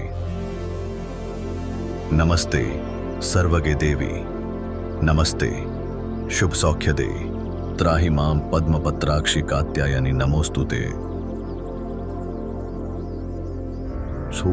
तुम सर्वत्र व्याप्त रहने वाली और शुभ सौख्य प्रदान करने वाली हो, तुम्हें बारंबार नमस्कार है। पद्मपत्र के समान विशाल नेत्रों वाली कात्यायनी पर आदि मेरी रक्षा करो, तुम्हें नमस्कार है। तो उससे हनासन पापांत है। इस प्रकार संपूर्ण जगत को धारण करने वाली लोकहितकारिणी, वरदायिनी एवं कल्याणमयी बलभद्र भगिनी सुभद्रा देवी को प्रसन्न करके मनुष्य इच्छानुसार गति से चलने वाले विमान के द्वारा श्री विष्णु के अंतधाम में जाता है। श्राने श्वेश्वामानम पुरुषोत्तम क्षेत्र में भगवान श्वेत माधव का महात्म्य। ब्रह्मा जी कहते हैं, इस प्रकार बलराम श्री कृष्ण और सुभद्रा को प्रणाम करके भगवान के मंदिर से बाहर निकले। तत्पश्चात जगन्नाथ जी के मंदिर को प्रणाम करके एकाग्रचित्त हो उस स्थान पर जाए जहां भगवान विष्णु की इंद्रनीलमयी प्रतिमा बालू के भीतर छिपी है। वहां अदृश्य रूप से स्थित भगवान को प्रणाम करके मनुष्य श्री विष्णु के धाम में जाता है। ब्राह्मणों, जो भगवान सर्वदेवमय हैं, जिन्होंने आधा शरीर सिंह का बनाकर असुरराज हिरण्यकशिपु का वध किया था, वे भगवान नृसिंह भी पुरुषोत्तम तीर्थ में निवास करते हैं। जो भक्तिपूर्वक उनका दर्शन करके प्रणाम करता है वह समस्त पातकों से निश्चय ही मुक्त हो जाता है। मानव इस पृथ्वी पर भगवान नृसिंह के भक्त होते हैं, उन्हें पाप कभी छू नहीं सकते और मनोवांछित फल को प्राली होती हैं। अतः पथ्य प्रकार से प्रयत्नकार की भगवान नृसिंह की शरण ले, क्योंकि वे धरना, अर्थ, काम और परोक्ष रूप फल प्रदान करते हैं। पुनिया ने कहा, इस पृथ्वी पर भागज्ञान नृसिंह का महात्म्य सुखदायक और दुर्लभ है। हम उनका प्रभाव विस्तार के साथ मनमा चाहते हैं, इसके लिए हमें बड़ी उत्कष्ट है। याद जो बोलते, ब्राह्मणों में अजित, अप्रमेय तथा योग और मोक्ष प्रदान करने वाले भगवान नृसिंह का प्रभाव बताता है। सुनो उनके समस्त दपारेशया गुणों का वर्णन कौन कर सकता है, अतः मैं थी संक्षेप से ही व्रत लाऊंगा। इस लोक में जो कार्य दैवी अथवा मानवी सिद्धियों पर तो जाती हैं, वे सर्व भगवान के प्रसाद में ही सिद्धू होती हैं। प्रा, मर्त्यलोक, पाताल, दिशा, जल, गांव तथा पर्वत, इन सब स्थानों में भगवान के प्रसाद से मनुष्य की अबाध गति होती है। इस चराचर जगत में कोई भी ऐसी वस्तु नहीं है जो भक्त वत्सल भगवान नृसिंह के लिए असाध्य हो। मुनिवरों, सनातन कल्पराज पूजा की सर्वश्रेष्ठ विधि एवं नरसिंह का तत्व, जिसे देवता या असुर भी नहीं जानते, तुम्हें बताता हूं, सुनो। उत्तम साधक को चाहिए कि साग, जौ की लपसी, मूल, फल, खली अथवा सत्तू से भोजन की आवश्यकता पूर्ण करे अथवा दूध पीकर रहे। इंद्रियों को काबू में रखकर धर्मपरायण रहे। वन, एकांत प्रदेश, पर्वत, नदी संगम, ऊसर, सिद्ध क्षेत्र अथवा नृसिंह के मंदिर में जाकर या स्वयं स्थापना करके भगवान की विधि पूर्वक पूजा करे। शुक्ल पक्ष की द्वादशी को उपवास करके जितेंद्रिय भाव से 20 लाख भगवान नाम का जप करे। ऐसा करने वाला साधक उपपातक और महापातकों से युक्त होने पर भी मुक्त हो जाता है। पहले भगवान नृसिंह की प्रदक्षिणा करके चंदन और धूप आदि के द्वारा उनकी पूजा करे। मस्तक झुकाकर प्रभु को प्रणाम करे तथा उनके माथे पर कपूर और चंदन मिले हुए चमेली के फूल चढ़ावे। इससे सिद्धि प्राप्त होती है। किसी भी कार्य में भगवान की गति कुंठित नहीं होती। ब्रह्मा, रुद्र आदि देवता भी उनके तेज को नहीं सह सकते। फिर संसार में सिद्ध, गंधर्व, मानव, दानव, विद्याधर, यक्ष, किन्नर और महानागों की तो बात ही क्या है। अन्य साधक जिन असुरों का नाश करने के लिए मंत्र जप करते हैं, वे सब नृसिंह भक्तों को सूर्य के समान तेजस्वी देखकर तत्क्षण नष्ट हो जाते। महाबली भगवान नरसिंह सदा अपने भक्तों की रक्षा करते हैं।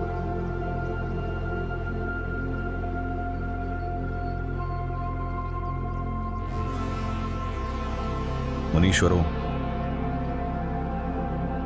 समस्त अभिलषित फलों के दाता महापराक्रमी भगवान नरसिंह की सदा भक्ति पूर्वक पूजा करनी चाहिए। ब्राह्मण, क्षत्रिय, वैश्य, स्त्री, शूर और अन्यज भी सुरत्रेश नृसिंह का भक्ति पूर्वक पूजन कर कोटि जन्मों के पाप और दुखों से मुक्त हो जाते हैं, मनोवांछित फल पाते हैं।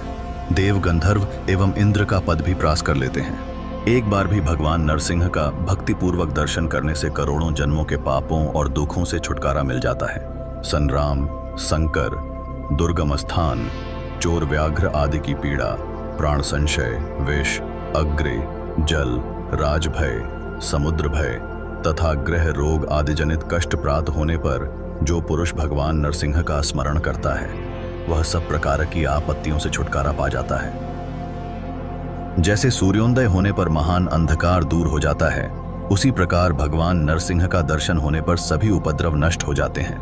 अनंत नामक वासुदेव का भक्ति पूर्वक दर्शन और उन्हें वंदन करने पर मनुष्य सब पापों से मुक्त हो परम पद को प्राप्त होता है। मैंने, इंद्र ने तथा विभीषण ने भी उनकी आराधना की है। फिर कौन मनुष्य उनकी आराधना न करेगा। जो मनुष्य श्वेत गंगा में स्नान कर श्वेत माधव तथा मत्स्य माधव का दर्शन करता है, इस श्वेत द्वीप में जाता है। मुनियों ने कहा, भगवान, आप श्वेत माधव के महात्म्य का पूर्ण रूप से वर्णन कीजिए। साथ ही भगवान की प्रतिमा का वृत्तांत भी विस्तार के साथ बतलाइए। भूतल में विख्यात भगवान के पवित्र क्षेत्र में श्वेत माधव की स्थापना किसने की थी? ब्रह्मा जी बोले, सत्य युग में श्वेत नामक एक बलवान राजा थे। वे बड़े बुद्धिमान, धर्मज, शूरीर, सत्य प्रतिज्ञ और दृढ़ता पूर्वक व्रत का पालन करने वाले थे। उनके राज्य में 10,000 वर्षों तक मनुष्यों की आयु होती थी और किसी बालक की मृत्यु नहीं होती थी। इस प्रकार राजा श्वेत के राज्य में कुछ काल व्यतीत होने के पश्चात एक घटना घटित हुई। कपाल गौतम नामक एक परम धर्मात्मा ऋषि थे। उनके एक पुत्र हुआ जो कालवश दांत निकलने के पहले ही चल बसा। उसे गोद में लेकर बुद्धिमान ऋषि राजा के निकट आए। राजा ने ऋषि कुमार को अचेत अवस्था में सोया देख उसको जीवित करने के लिए प्रतिज्ञा की। राजा बोले, यदि यमलोक में गए हुए इस बालक को मैं 7 दिन के भीतर न ला सकूं तो जलती हुई चिता पर चढ़ जाऊंगा। यूं कहकर राजा ने लाख नीलकमलों से महादेव जी की पूजा करके उनके मंत्र का जप आरंभ किया। जगदीश्वर भगवान शिव राजा की अत्यंत भक्ति का विचार करके पार्वती जी के साथ उनके सामने प्रकट हुए और बोले, राजन नचिया, वैसे मैं तुम पर बहुत प्रसन्न हूं। महादेव जी का यह वचन सुनकर राजा श्वेत ने सहसा उनकी ओर देखा। वे सब अंगों में भस्म रमाए हुए थे। उनके शरीर की कांति शरतकालीन चंद्रमा और कुंद के समान थी। उनके नेत्र विकट थे। व्याघ्र चर्म का वस्त्र और ललाट में चंद्रमा की रेखा थी। उन पर दृष्टि पड़ते ही राजा ने सहसा पृथ्वी पर गिरकर उन्हें प्रणाम किया और कहा,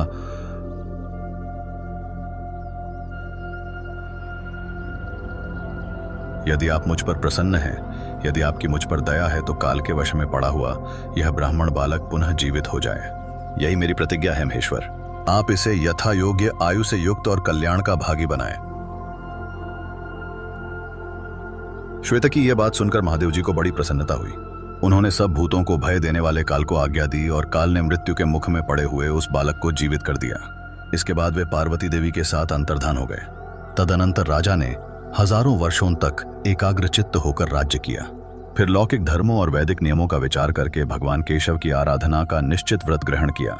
इसके बाद वे दक्षिण समुद्र के पुरुषोत्तम क्षेत्र में गए और जगन्नाथ जी के पास ही सुंदर रमणीय प्रदेश में एक सुंदर मंदिर बनवाया और श्वेत शिला के द्वारा भगवान श्वेत माधव की प्रतिमा बनवाकर विधि पूर्वक उसकी प्रतिष्ठा की। उस समय ब्राह्मणों, दीनों, अनाथों और तपस्वियों को दान दे राजा ने भगवान माधव के समीप पृथ्वी पर गिरकर साष्टांग प्रणाम किया। फिर एक मास तक मौन एवं निराहार रहकर द्वादशाक्षर मंत्र का जप किया। जप समाप्त होने पर भगवान देवेश्वर की इस प्रकार स्तुति आरंभ की। श्वेत बोले, एयूएम वासुदेव को नमस्कार है, सबको अपनी ओर खींचने वाले संकर्षण को नमस्कार है, अत्यंत द्युतिमान प्रद्मन, कभी रुद्ध न होने वाले अनिरुद्ध तथा नारायण को नमस्कार है, जिनके अनेक रूप हैं, जो विश्वरूप, विधाता, निर्गुण, अतर्य, शुद्ध एवं उज्ज्वल कर्म वाले हैं, उनको नमस्कार है, जिनकी नाभि में कमल है, जो वज्रगर्भ ब्रह्मा जी की उत्पत्ति के कारण हैं, उनको नमस्कार है, जिनका वर्ण कमल के समान है, जो हाथ में भी कमल लिए रहते हैं, उनको नमस्कार है, जिनके नेत्र कमल के समान हैं, जो सहस्रों नेत्रों ने युक्त और शिव स्वरूप हैं, उन्हें नमस्कार है, जिनके सहस्रम पैर और सहस्रों भुजाएं हैं, उन मन्युरूप परमेश्वर को नमस्कार है। 3 वराह रूपधारी भगवान को नमस्कार है, जो वर देने वाले, उत्तम बुद्धि से युक्त, वृप्ठ, वरेण्य, शरणागत रक्षक और अपनी महिमा से कभी च्युत न होने वाले हैं, उन भगवान को प्रणाम है।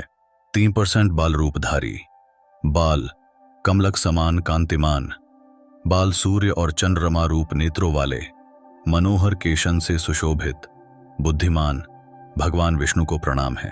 केशव को नमस्कार है, नारायण को नित्य नमस्कार है, सर्वश्रेय माधव एवं गोविंद को नमस्कार है। विष्णु को नमस्कार है, हिरण्यरेता अग्निदेव को नित्य नमस्कार है, मधुसूदन को प्रणाम है, शुद्ध स्वरूप एवं किरणों को धारण करने वाले भगवान को नमस्कार है, अनंत को नमस्कार है, सूक्ष्म स्वरूप एवं श्रीवत्सधारी को प्रणाम है, 3 बड़े बड़े डगों वाले तथा दिव्य पीतांबर धारण करने वाले वामन को नमस्कार है। भगवान, आप सृष्टिकर्ता है, आपको नमस्कार है, आप ही सबके धारण पोषण करने वाले हैं, आसा वो आपको बारंबार नमस्कार है। गुण स्वरूप एवं निर्गुण को नमस्कार है, वामन रूप भगवान को नमस्कार है, वामन कर्मा श्रीहरि को प्रणाम है, वामन नेत्र प्रभु को नमस्कार है और वामन वाहन माधव को प्रणाम है। रमणीय, पूज्य तथा अव्यक्त स्वरूप भगवान को नमस्कार है, अतर्य, शुद्ध एवं भयहारी हरि को प्रणाम है, जो संसार रूपी समुद्र से तारने के लिए नौका के समान है, जो परम शांत एवं चैतन्य स्वरूप हैं, शिव सौम्य रूप, रुद्र तथा उद्धार करता हैं,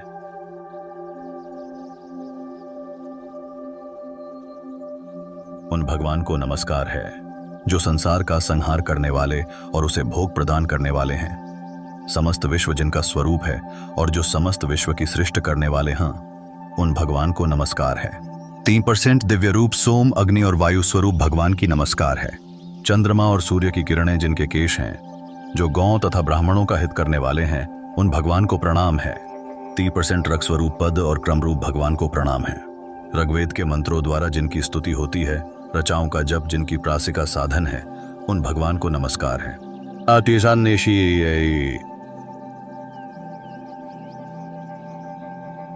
यजुर्वेद को धारण करने वाले और यजुरेंद्र रूपधारी भगवान को प्रणाम है, जिनका यजुवेद के मंत्रों ने यजन किया जाता है, जो सबसे सेवित और यजुर्वेद के मंत्रों के अधिपति हैं, उन परमात्मा की नमस्कार है। देव श्रीपते, आपको नमस्कार है। सर्वश्रेष्ठ श्रीधर को प्रणाम है, जो लक्ष्मी के प्रियतम, मन और इंद्रियों को संयम में रखने वाले योगियों के ध्येय और योगी हैं, उन प्रणाम है। 3% सामस्वरूप परमात्मा को नमस्कार है, जो श्रेष्ठम साम ध्वनि हैं, साम शांत भाव के कारण जो सौम्य प्रतीत होते हैं तथा जो सामयोग के जाता हैं, उन भगवान को प्रणाम है, जो साक्षात सामवेद, सामगान और सामवेद को धारण करने वाले हैं, जिन्हें सामवेदोक्त यज्ञ का ज्ञान है। सांख्य भगवान का कर्तलगत किए हुए हैं, उन भगवान को नमस्कार है, जो अथर्व शीर्ष, अथर्व स्वरूप, ध्रुवपाद और अथर्व कर हैं, अर्थात जिनका सिर आदि सब कुछ अथर्वमय है, उन परमेश्वर को प्रणाम है। आओ एम वज्र शीर्ष, वज्र के समान मस्तक वाले प्रभु को नमस्कार है, जो मधु और कैटभ के घातक महासागर के जल में शयन करने वाले और वेदों का उद्धार करके लाने वाले हैं, उन भगवान को प्रणाम है। जिनके स्वरूप अत्यंत दीप्तिमान हैं, उन भगवान को नमस्कार है। इंद्रियों के नियंता ऋषिकेश को प्रणाम है प्रभु।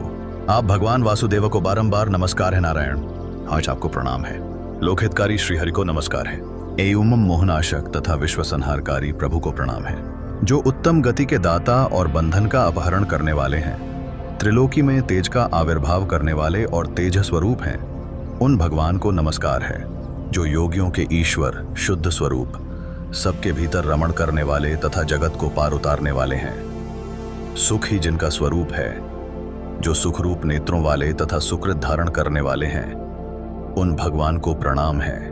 वासुदेव, वंदनी और वामदेव को नमस्कार है। जो देहधारियों के देह की उत्पत्ति करने वाले तथा भेद दृष्टि को भंग करने वाले हैं, उन भगवान को नमस्कार है। देवगण जिनके श्रीअंग की वंदना करते हैं, जो दिव्य मुकुट धारण करने वाले हैं, उन श्री विष्णु को प्रणाम है। जो निवास के भी निवास हैं तथा निवास स्थान को व्यवहार में लाते हैं, उन परमात्मा को नमस्कार है। एयुएम जो वसु, धन की उत्पत्ति करने वाले और वसु को स्थान देने वाले हैं, उन्हें प्रणाम है। यज्ञ स्वरूप यज्ञेश्वर एवं योगी भगवान विष्णु को नमस्कार है। आप संयमी पुरुषों को योग की प्राप्ति कराने वाले ईश्वर हैं, आपको प्रणाम है। यज्ञ रूप शरीर धारण करने वाले भगवान वराह को नमस्कार है। प्रलंबासुर को मारने वाले भगवान संकर्षण को प्रणाम है। जिनकी वाणी मेघ के समान गंभीर है, जो प्रचंड वेगयुक्त हल धारण करते हैं, उन बलराम को नमस्कार है। सबको शरण देने वाले नारायण, आप ही ज्ञानियों के ज्ञान हैं, आपको नमस्कार है प्रभु। आपके सिवा नरक से उद्धार करने वाला मेरा कोई बंधु नहीं है। शरणागत वत्सल, मैं संपूर्ण भाव से आपके चरणों में पड़ा हूं केशवच्युत। मेरा जो शारीरिक और मानसिक मल है, उसे धोने वाला आपके सिवा दूसरा कोई नहीं है। भगवान से मैंने समस्त संग त्याग कर आपकी शरण ली है केशव। अब आपके ही साथ मेरा संग हो, इससे मुझे आत्मलाभ होगा। मुझे यह संसार कष्ट एवं आपत्तियों का घर तथा दुस्तर जान पड़ता है। मैं आध्यात्मिक आदि तीनों तापों से खिन्न हूं, इसलिए आपकी शरण में आया हूं। आपकी माया से यह समस्त जगत नाना प्रकार की कामनाओं द्वारा मोहित हो रहा है। इसमें लोभ आदि का पूरा आकर्षण है, अतः मैंने आपकी शरण ली है विष्णु। संसारी जीव को तनिक भी सुख नहीं है। यज्ञेश्वर, मनुष्य का मन जैसे जैसे आप में लगता जाता है, वैसे वैसे निष्काम होकर वह परमानंद को प्राप्त होता रहता है। मैं विवेक शून्य होकर नष्ट हो गया हूं। सारा जगत मुझे दुखी दिखाई देता है। गोविंद, मेरी रक्षा कीजिए। आप ही संसार से मेरा उद्धार कर सकते हैं। यह संसार समुद्र मोहरूपी जल से परिपूर्ण है, इसके पार जाना असंभव है। मैं इसमें गले तक डूबा हुआ हूं। पुंडरीकाक्ष, आपके सिवा दूसरा कोई ऐसा नहीं है जो इससे मेरा उद्धार कर सके। उस विख्यात दिव्य पुरुषोत्तम क्षेत्र में राजा श्वेतक के इस प्रकार स्तुति करने पर देवाधिदेव जगत गुरु श्री हरि उनकी भक्ति का विचार करके संपूर्ण देवताओं के साथ राजा के सामने आए। नील मेघ के समान श्याम वर्ण, कमल पत्र के समान बड़ी बड़ी आंखें, हाथों में दे दीप्यमान सुदर्शन बाएं हाथें, पाशजन्य शंभ तथा अन्य हाथों में गदा, शांग धनुष और खैग, यही उनकी झांकी थी। भगवान ने कहा,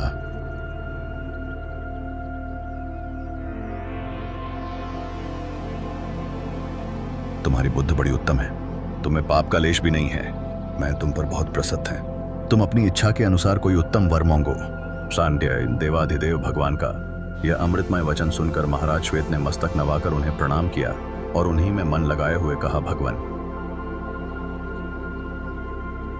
यदि मैं आपका भक्त हूं तो मुझे यह उत्तम वरदान दीजिए। ब्रह्मलोक से भी ऊपर जो अविनाशी वैकुंठ धाम है, जिसे निर्मल, रजोगुण रहित, शुद्ध एवं संसार की आसक्ति से शून्य बताया गया है, उसी को ग्राह करना चाहता हूं जगतपते। आपकी कृपा से मेरा यह मनोरथ सफल हो, बस ही थी। श्री भगवान बोले, राजेंद्र, सम्पूर्ण देवता, मुनि, सिद्ध और योगी भी जिस रमणीय और रोग शोक रहित पद को नहीं प्राप्त होते, उसे ही तुम प्रास करोगे। संपूर्ण लोकों को लांघ कर मेरे लोक में जाओगे। यहां तुमने जो कीर्ति प्रास की है, वह तीनों लोकों में फैलेगी और मैं सदा ही यहां निवास करूंगा। इस तीर्थ को देवता और दानवादी सब लोग श्वेत गंगा कहेंगे। जो कुश के अग्रभाग से भी श्वेत गंगा का जल अपने ऊपर छिड़केगा, वह स्वर्गलोक में जाएगा। जो यहाँ स्थापित श्वेत माधव नाम की प्रतिमा का दर्शन और उसे प्रणाम करेगा, वह देह त्याग कर भगवान का स्मरण करते हुए शांत पद को